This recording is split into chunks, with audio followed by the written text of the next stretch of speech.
Let's turn now to the Israeli government spokesman, Eylon Levy. Good morning to you, Mr. Levy. I know there'll be a real limit on what you want to speculate about, let alone tell us about what Israeli military plans are. But can you tell us more about this latest phase of the operation and what you believe it might achieve?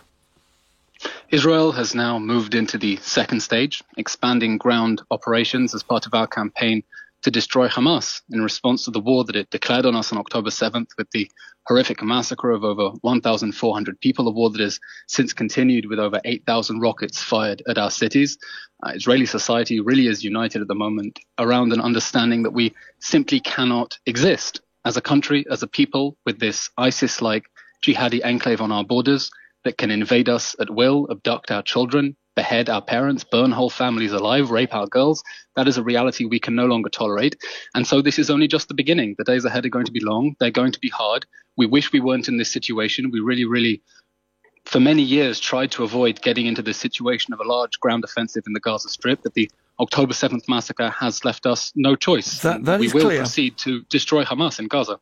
So the objectives couldn't be clearer. Your language could not be clearer. Then we come to the dilemmas that Jeremy Bowen was describing, dilemmas that other countries faced with similar problems has faced as to what is and is not a legitimate target. We've been reporting on the news the warnings to doctors at the Al-Quds hospital to evacuate patients immediately and the hundreds who are sheltering there. Having made that order, presumably because you believe Hamas is living beneath that hospital, do you then regard it as a legitimate target? If people who are very sick, very old perhaps, very frightened and unable to move, do not flee the hospital? You're right that Israel faces similar dilemmas to other countries. We view this campaign through the lens of the Western campaign against ISIS. Hamas proved itself to be worse than ISIS, and we've learned from the Western model of how ISIS was rooted out of Mosul and Raqqa. Now, of course, look, the humanitarian situation inside the Gaza Strip as a result of Hamas declaring war on us on October 7th, no one disputes it's absolutely heartbreaking. But we take very seriously our commitment on both sides to get civilians out of harm's way. That's why Israel, for example, has evacuated over 100,000 people. We have over 100,000 IDPs, and we're asking civilians in the Gaza Strip to temporarily get out of the way. But that's why I ask you the specific about the hospital, because it is clearly a dilemma. If you are right that underneath that hospital are those you regard as the enemy, here's the question. Are you entitled? Do you believe morally and indeed under international law you are entitled to bomb that hospital or to attack it, even if it still has people in it who are sick?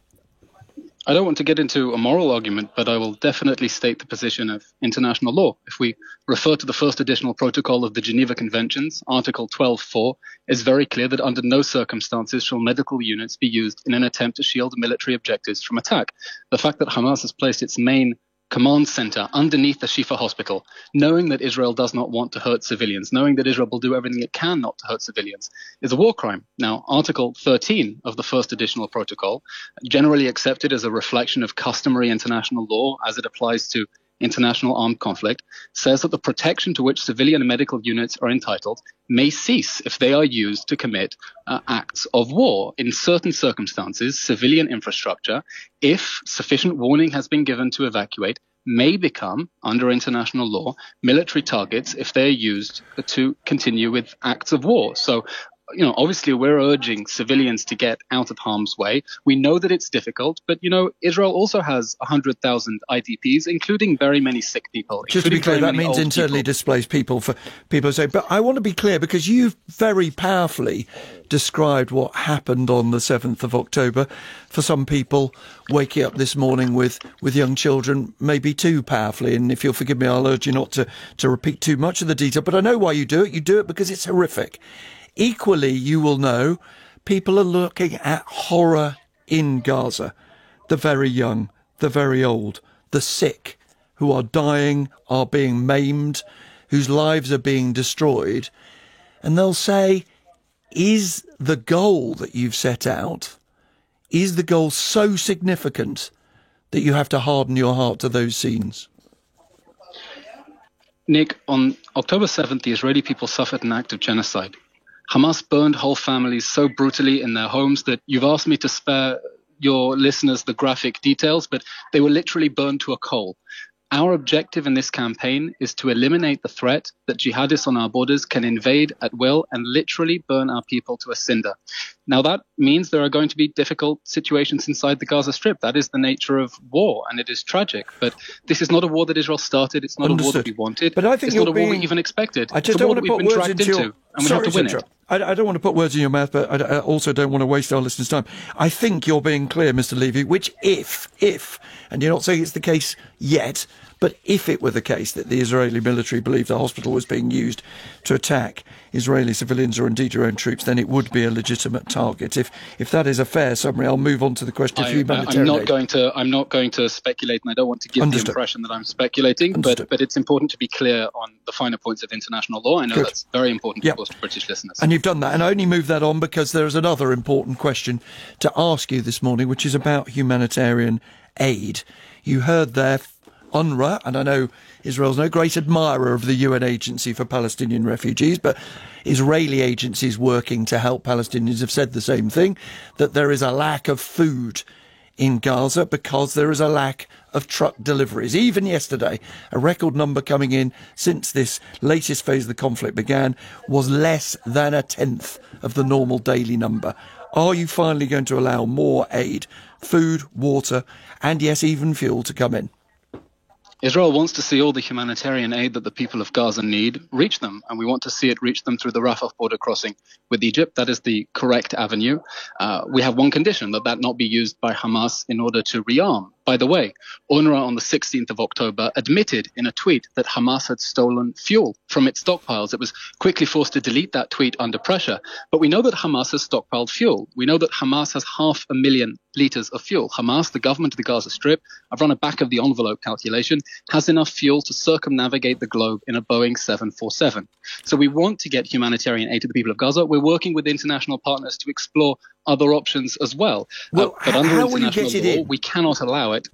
We're exploring several options. At the moment, it's entering through the Rafah border crossing with Egypt. I'll explain why it can't enter through Israel. No, we understand why it doesn't come through Israel. Yeah, no, we understand why it comes through. Remember, they literally destroyed Let me ask the question rather than you asking yourself questions and then answering them. So let's talk about why you can't let more humanitarian aid in through Egypt. Clearly, you want to check those trucks. We know about you checking those trucks. But even President Biden, as it were, the most vigorous supporter of Israel, is saying more aid is urgent. And yet, sometimes we're hearing Israeli government spokesmen saying, we don't believe there's a shortage of food. Is that the message of Israel this morning? That you don't believe there's a shortage of food in Gaza? First of all, there is sufficient food in the Gaza Strip. There's also sufficient fuel. If I may give you an example. For 23 days now, if you would. I was asking about food. To our understanding, there is sufficient food inside the Gaza Strip, and we're working with international partners to expand humanitarian aid through Egypt so it reaches the people of Gaza, as long as those humanitarian corridors and the international community's goodwill are not exploited by Hamas in order to rearm its terror machine. So you're saying that when we're hearing from the ground that all some people in Gaza have is one piece of bread and a can of cheese, are you saying that's not true, Mr. Levy? Or are you saying that Hamas have supplies in tunnels somewhere, which frankly isn't a lot of use to the citizens of Gaza who are desperate to have it?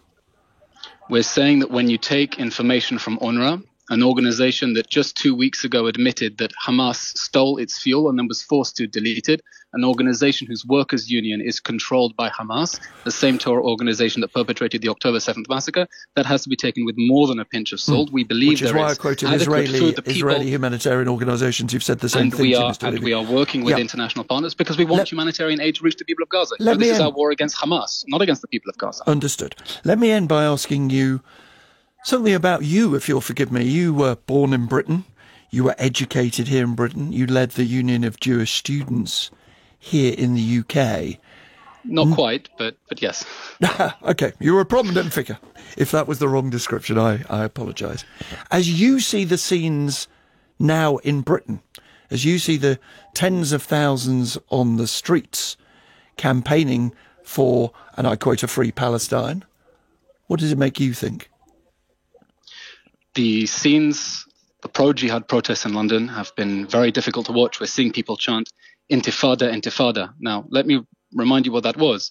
The Intifada was a wave of suicide bombings in the early 2000s that killed over 1,000 Israelis over the space of a few years. Suicide bombings in cafes, bars, malls.